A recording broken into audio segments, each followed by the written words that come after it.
Hey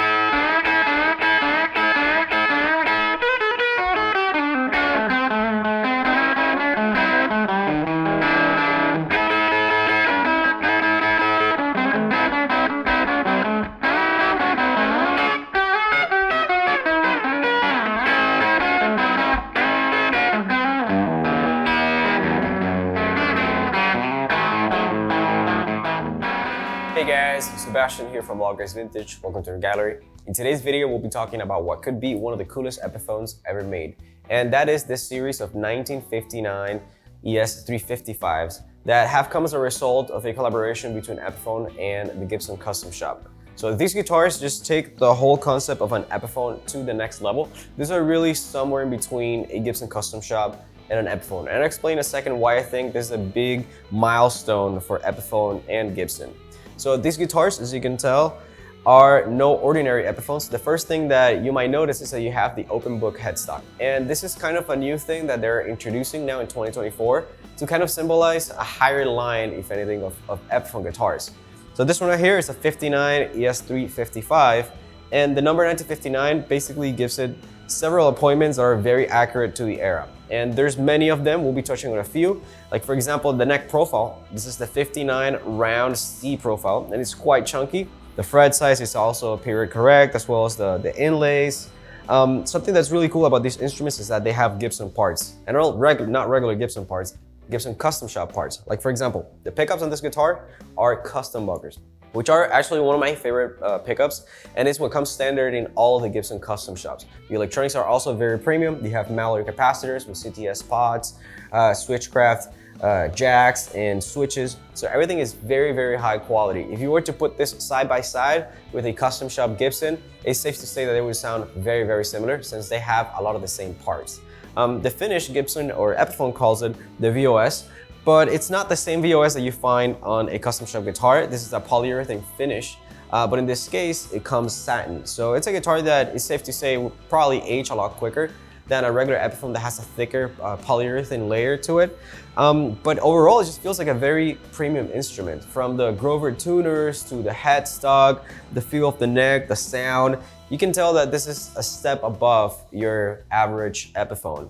And it really shows in the details, the case, the candy, attention to the details. I feel like the Gibson Custom Shop for the longest time have been more of a elitist type of brand, you know, and it's what it's supposed to be. It's kind of like the top end line for Gibson. So the fact that they're willing to let some of those specs to trickle down into their more affordable series from Epiphone just makes this a very special instrument. Trust me when I'm telling you that this doesn't have anything to envy on a Gibson. It's just a very special instrument on its own, and the fact that it's made abroad only shows that it's gonna offer a lot of quality for a price that is very competitive, at least compared to other Gibsons. So yeah, I'm very happy to be playing these guitars. They're fantastic instruments. They have several others that come with a split headstock and the same concept, but the 355 has to be the one that surprised us the most by a long shot. So yeah, we'll be playing it through this Fender Hot Rod Deluxe here. We'll be running some dirty tones and we'll be cleaning it out with the volume pots of the guitar. So yeah, I think we're very excited to play. Let's go ahead and get some tones.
Alright guys, I hope you enjoyed this video. If you want to pick up any of this gear, the links will be down below in the description. Head over to wildcrazevintage.com if you want to know more about us. And if you guys want to support this channel, give us a thumbs up, consider subscribing, and follow us on Instagram at @wildcrazevintage. My name is Sebastian. Until next time.